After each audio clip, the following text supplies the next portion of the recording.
Let's begin. I had always known Amber was a flirt. It was part of what had drawn me to her in the first place, her confidence, the way she could turn heads without even trying. But I had never, not for a second, thought she would betray me. Yet, here I was, standing in our dimly lit kitchen, gripping my phone so tightly my knuckles turned white, rereading the text I just found.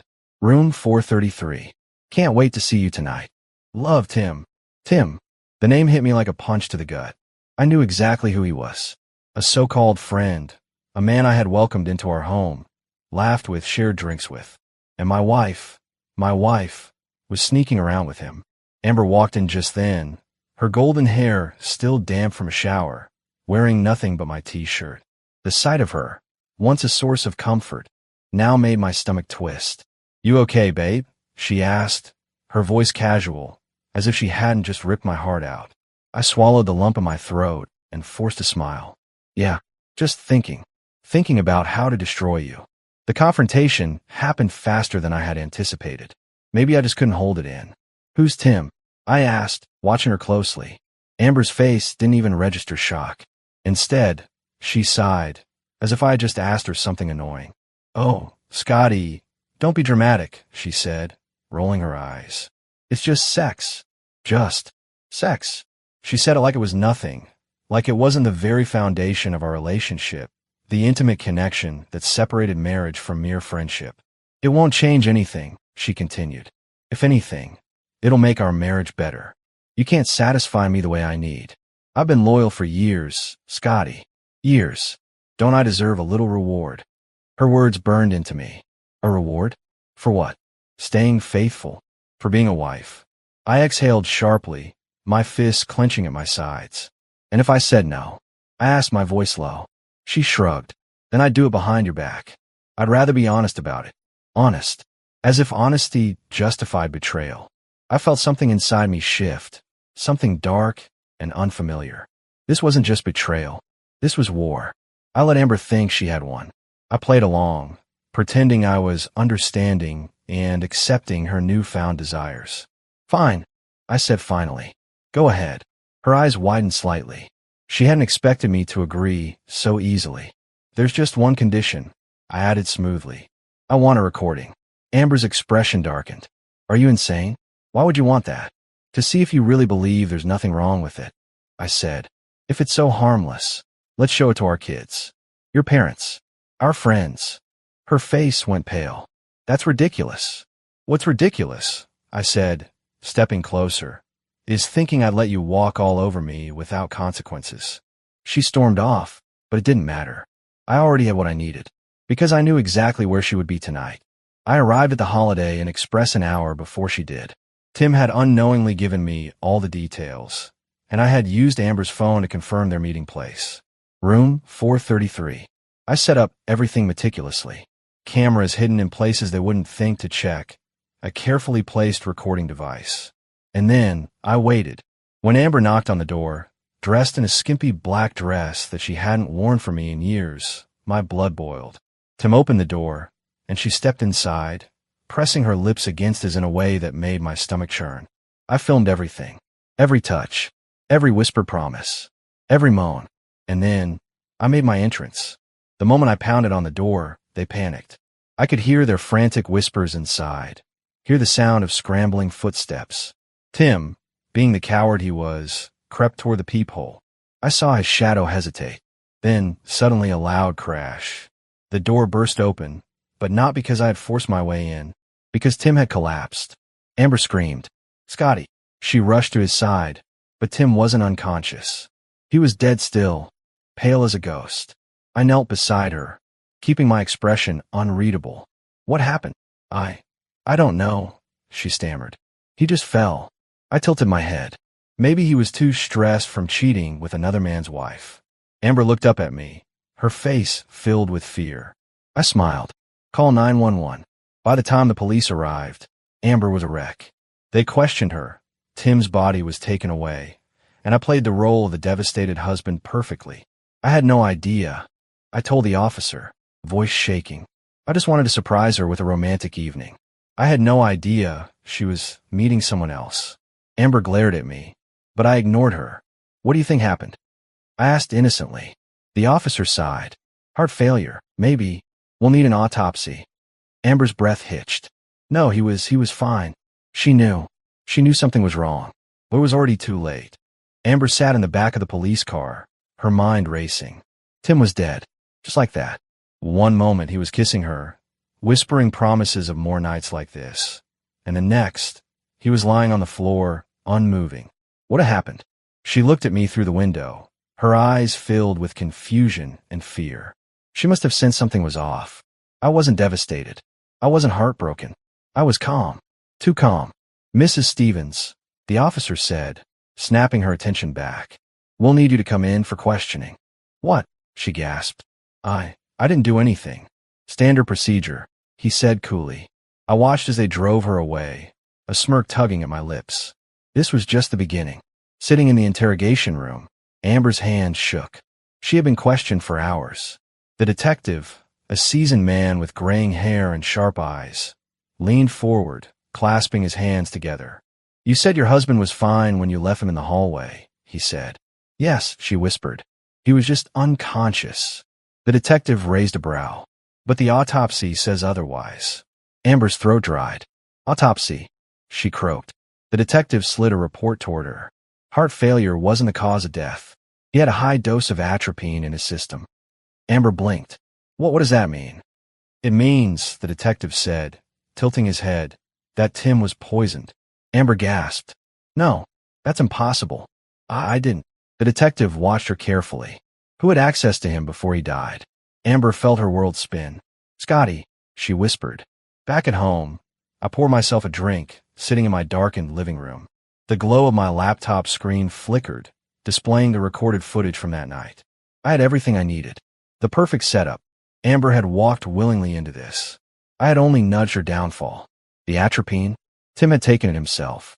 I had replaced his performance enhancers with something a little stronger. He thought he was preparing for the night of his life. Instead, he had signed his death warrant. Now all I had to do was wait. Wait for the moment Amber realized she was trapped. The news broke faster than Amber could have ever expected. Local woman questioned in lover's death. Businessman found dead in hotel. Married mistress under investigation. Everywhere she went, she felt the whispers, the stares, the disgust. At the grocery store, two women gawked at her, pretending not to talk about her. At the gas station, the cashier barely made eye contact. At work, she had no job. They fired her the moment the scandal broke. Her world was unraveling, and I made sure she knew I was behind it. A package arrived at her doorstep. Inside, a USB drive. Shaking, she plugged it into her laptop, and then she saw it. The video. Her and Tim. Every touch. Every whisper. Every lie. And at the end, my voice. Didn't you say it was just sex, Amber? Her scream shattered the silence of the house. If Amber thought she could still hold on to our children, she was dead wrong. I filed for full custody immediately, citing her moral unfitness. And the judge? He didn't hesitate. With the video and Tim's death hanging over her, she was seen as a danger. An unfit mother. The court ruled in my favor. She sat there, hollow-eyed, as the judge's words echoed in the courtroom. Custody is awarded to the father, Scott Stevens. I turned to leave, my heart cold. That was strike 2, Amber. And strike 3? That was coming soon. Amber lost everything. The house. Gone. I had been one step ahead and transferred everything into my name. Her savings? Seized. The court took everything from her. Her reputation? Utterly destroyed. She was homeless, jobless, and childless. She tried to fight it, tried to reason with me, but I only smiled. Remember when you said you'd always come home to me? Guess what, Amber? You don't have a home anymore. The look on her face. Priceless. A month passed. Then 2. And then, late one night, there was a knock on my door. I opened it, and there she was. Amber. A shell of the woman she once was. Her clothes were wrinkled, her once perfect hair a mess. Her eyes were red from crying. Scotty, she whispered. Please. I have nowhere else to go. I leaned against the doorframe, watching her. You expect me to take you back. Tears slipped down her cheeks. I was wrong. About everything. I smirked. I know. She reached out, her fingers trembling. Please. I still love you. I reached for her chin, tilting her face up to mine. Then I leaned in and whispered, "But I don't love you." And then I shut the door in her face. Checkmate. Amber stood motionless at my doorstep for a long time after I slammed the door in her face.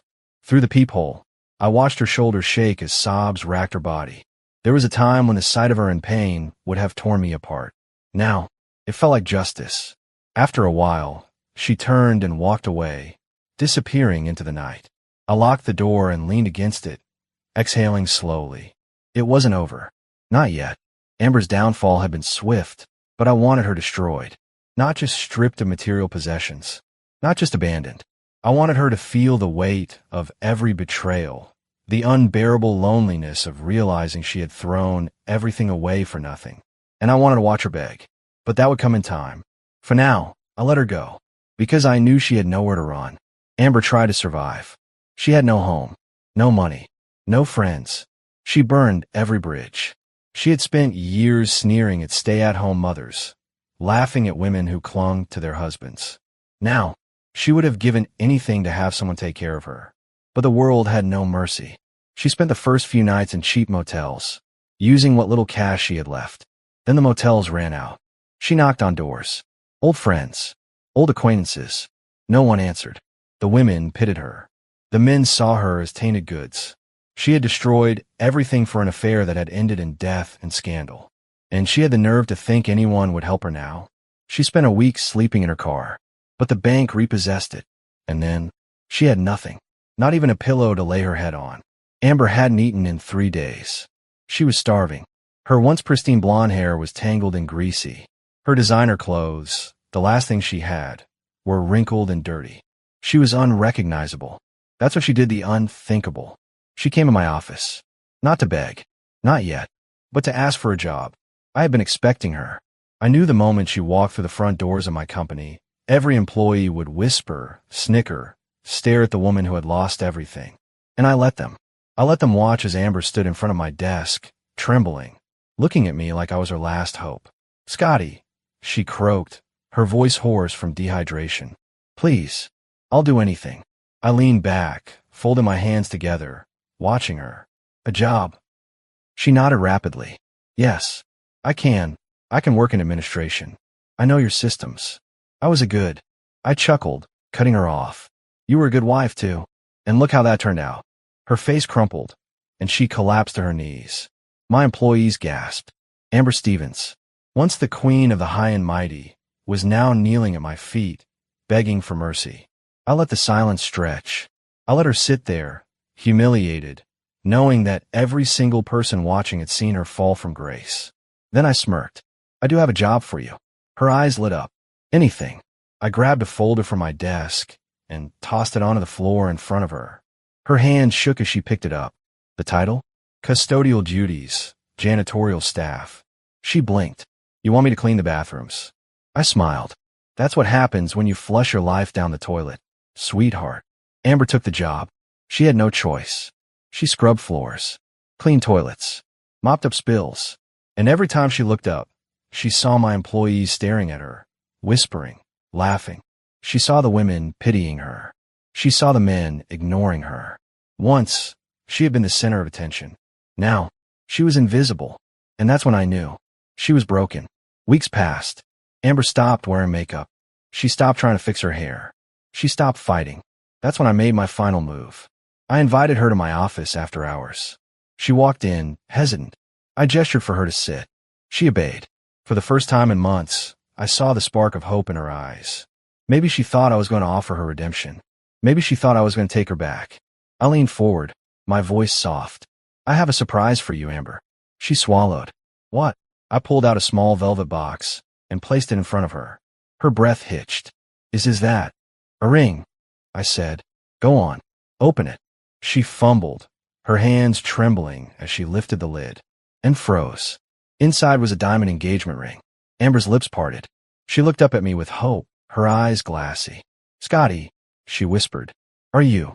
The office door swung open. A woman stepped inside. My fiancée. Amber's face drained of color. "This is Jennifer," I said smoothly. "We're getting married next month." Amber made a small, strangled sound in the back of her throat. I smirked. You didn't think I'd ever take you back, did you? A single tear slipped down her cheek. Checkmate. Amber didn't show up to work the next day. Or the next. When I went to check on her, I found her old apartment completely empty. She had left. No goodbyes. No explanations. She had vanished. And honestly, I didn't care. Because as I stood there, my beautiful fiancée on my arm, my children waiting in the car, I realized something. I had won. And Amber? She had lost everything.